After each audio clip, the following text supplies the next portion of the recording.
Welcome into Krail's Corner, episode number 15. Wow. CCS Champs, Coach. How about that? How about that, right? Jeez, oh, CCS Champs, how does it feel? I want to know your opinions. What happened after the game? What were the immediate feelings?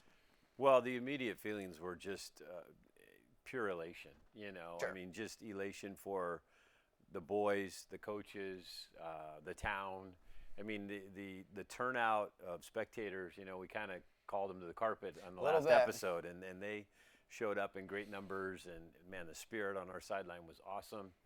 And, you know, I'm sure we'll talk more, but that first half was as good a first half as I've seen in all my years. I mean, we were clicking, and they were making mistakes, and we were taking advantage, and all of a sudden, you know, they were deflated. You could see it, and we were able to ride it out and bring home our CCS leading 16th section championship. So that's pretty good. Tied with St. Francis. I'm curious, what goes through your head through that first half?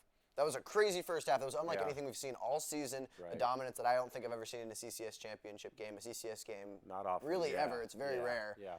What kind of went into that? What was the game plan before? How did you guys come out the gate so aggressive? Well, we talked about a couple adjustments that we were going to do on offense, and I shared with you that I thought I did a average to below average job the first time we played. And so, you know, we made some adjustments, and they were working. And that was great, right? Yeah. And, you know, if you recall back to the first time we played them, it was 14-0. We jumped out fast there too. Sure. And then they held it together and actually tied and went ahead. And so at 14-0, it was a very similar feeling, you know, this game as the last. And so everybody knew we can't let our guard down. We got to just keep going, keep going, keep going. And then we made it 21-0. And then, you know, again, the team that they kept fighting, and they broke for a long touchdown run, and that made it 21-7. And you're like, oh man, that's a two-score game. That's not comfortable at all. And sure enough, they kicked it off, and Jalen ran it all the way back for a touchdown. You know, so that at that point we kind of felt like, okay, we might be all right. Let's just keep working. Yeah. And we did. You know, the defense created 4 turnovers, I believe, and the offense was able to capitalize on every one of those.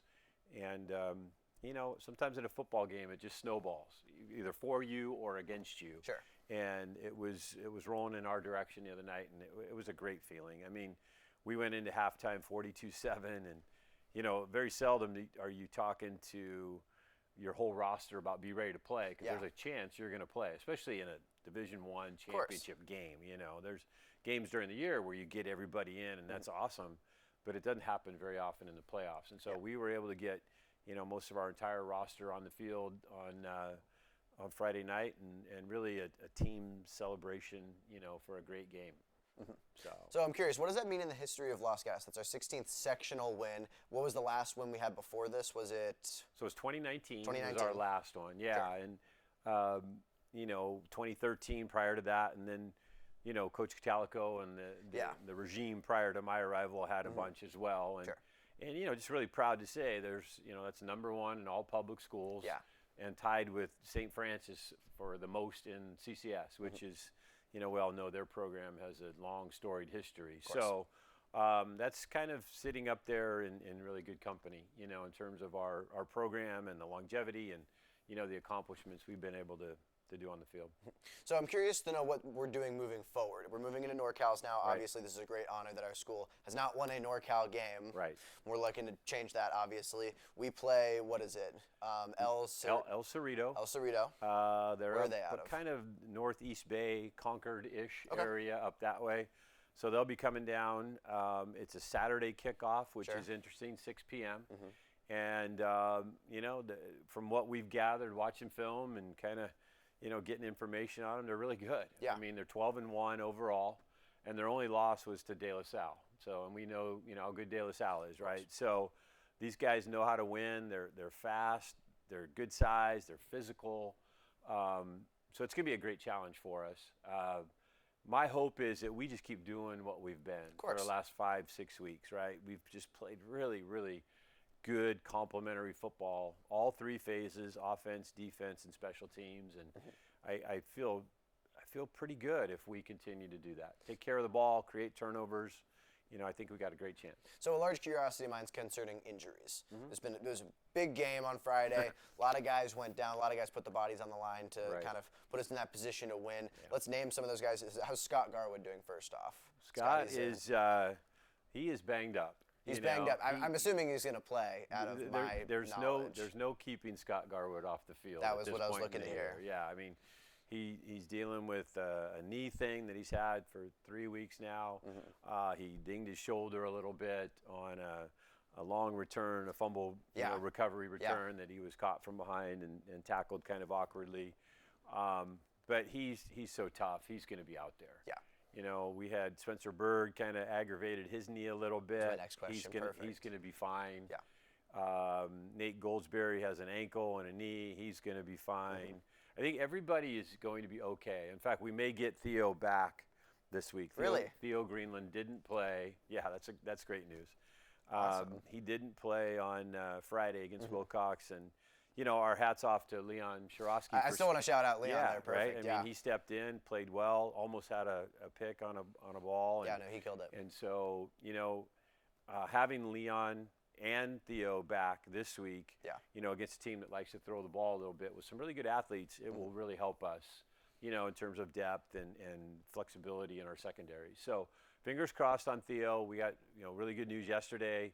A lot of the swelling has gone down. The pain has subsided a little bit. Perfect. So, it's our hope that he can go on Saturday. So looking one step forward even at the game going on right now in Southern California, Simi Valley and Central Valley Christian. Right. So they're going to play. The winner of that game, we will play for the state championship, Division 2A state championship, correct? That's correct. And we've never been to that game before. Never have. Okay. No. Yeah. How does that feel, Coach? How does that feel for the opportunity? How do you think that feels on the guys? It's rarefied air right now, right? I mean, we're one of there's over 1,000 schools in all of California playing, and I think, I don't know the number, there's like 48 teams that are playing. It's got to be about 48. 50 somewhere in there. So most football teams have collected their gear, put their stuff away, and they're starting to think about the off season and all of that. And we're still playing and practicing, this week, getting ready. Sure. You catch yourself looking ahead, right? Yeah. We try to stay in the moment, control what we have, focus on the now. But the idea of taking our guys down to Southern California, and it would be played down there. Really? So we would head down and spend the night down there and play the game. And why is it a bummer? Jump in your car and go. I mean, come on. He makes a point. That's a great point. You're not wrong. It's a 5-hour drive, so you guys could do it. Are we making the trip, guys? Yeah, I think we'll make the trip. So, we should at least. Anyway. We'll consider it. We can't get too far ahead of ourselves, but we will definitely, that game will be played in Southern California. Called out to go down to Southern California there you now. Go. And I feel so obligated to go now. You've been with us this whole ride. Yeah, so I feel like we can't stop now. Okay, you make a point. So I want to talk about, even last game, let's shout out some players' names. I just want to talk about their impact on the team. We'll look even forward and say, how could they impact the game even further? So Jalen's a two-way player, obviously. Jalen Three-way player. That's an even better point. Let's not forget special teams. I'm sorry. Right? Yeah. Three-way player. Right, Excuse me. You're right. Well, he did both have a pretty good punt and return to kick. Yeah. Okay. You're right. Yeah. So he put it in my place this episode so quickly. I apologize. This is awesome. No, don't apologize. This is awesome. He did. He had a kickoff return for a touchdown. Yes. He caught a touchdown. Yep. And he ran one in. Yeah. So I mean, what a great night! Really, a great first half for him. And Jalen's a special player. Yeah. I mean, he has been all year, and he has been in our program for 3 years on the varsity. So he's a guy we're going to lean on, and just played great. And Jalen's good when the lights are brightest, and that's what we need. When it comes down to these two good teams playing, good offense, good defense, it comes down to players making plays, right? And obviously against Wilcox, our guys did a better job than theirs, and so.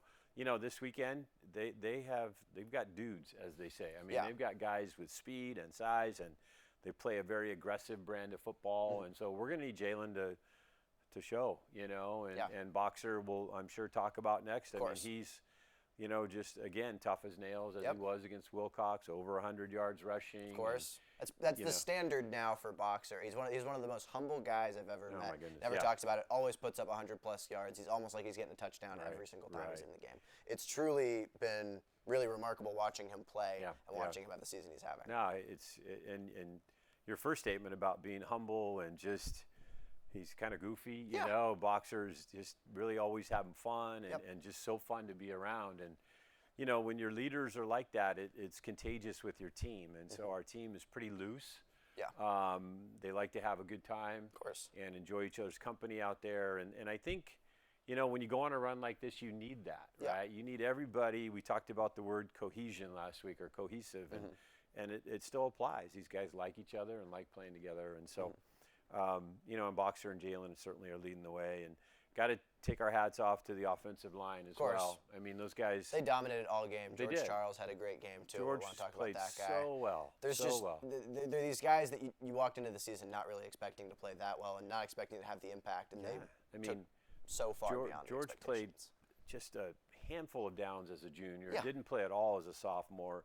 Henry Anslinger bought his time as a junior, has played virtually every down. And let's not forget Ryan Vernally, our best lineman that we lost early in the season. And to think that our line is this good without Ryan's presence is pretty amazing. But Matt Ludeman and Leo, those guys have, and Lyndon, obviously Bailey, you know, it's just a great unit, and they're smart, they communicate. And we're going to need that because El Cerrito's kind of all over the board with their fronts, and they'll stand guys up and blitz guys. And so those guys are going to have a good game and you know, keep up the communication that they've been so good at over the last few weeks. Coach Krail nailed all my points. Hit all my guys. It is perfect. One more question I do have for you, though. Is Scott Garwood going to be playing defense as well? Is he going to still be going both ways with the new injury updates? So he played very little offense last game. He did. He played primarily defense. And you know, our feeling right now is if we have to limit him, we're better off limiting his offensive plays. Sure, maybe giving Nick Hobson a couple more. Nick's again, Nick played great, you know, and had a couple really good plays the other night. Big catch again for him. And you know what Nick does that people don't often see is he's a great blocker. Nick blocks everybody. Nick had a couple pancakes last game that were he so did. fun to watch. I think we got some footage of them on the sideline too. I see Ben laughing over there. So, you know, and we're fortunate. You know, our roster is at least 2 deep in every spot. And, you know, a guy like Scotty, if we need to limit him, we feel good about Nick. And Max Thomas, you know, our sophomore receiver. Another great shout out. Max Thomas has played great. You know, leaps and bounds this year. And his numbers aren't like blowing you off the charts, but the guy has gotten better and better and better, where we feel like, you know, Friday night, CCS finals, we're throwing him out there. Why not? Had a couple catches and, again, blocked pretty well. You know, in our offense, if you're a receiver and you're not blocking, you're not a receiver. I mean, you're not going to play. And so those guys understand it, and they dig in and do the best they can with it. And it's a real key to our success, you know. So it's always been really a pleasure to watch Los Gatos High School football. Being a senior, I'm noticing this is kind of my last year coming around this. It was great the first 3 years or 2 years, however much we really got in there before with COVID considering. But being a senior and being able to watch this team especially kind of take these leaps and bounds forward. Looks like a completely different team than you started with. Freshman year, looking back and seeing some of these guys, there's no way I would have guessed that we'd be here sitting today. And I feel like we have a really good chance at maybe even getting this NorCal or California State Bowl game. I hope so. In our grasp, and I think that'd just be really awesome. So we're going to see you again week 16. One more episode guaranteed at least. Really excited to see you then. Hope to see everybody else there. We're going to be back one more week. Come to the game this Saturday. 6 o'clock kickoff. They mixed up everything on us. They switched it all. Saturday, 6 o'clock, Helm Field. Hope to see everybody there. Catch you next time.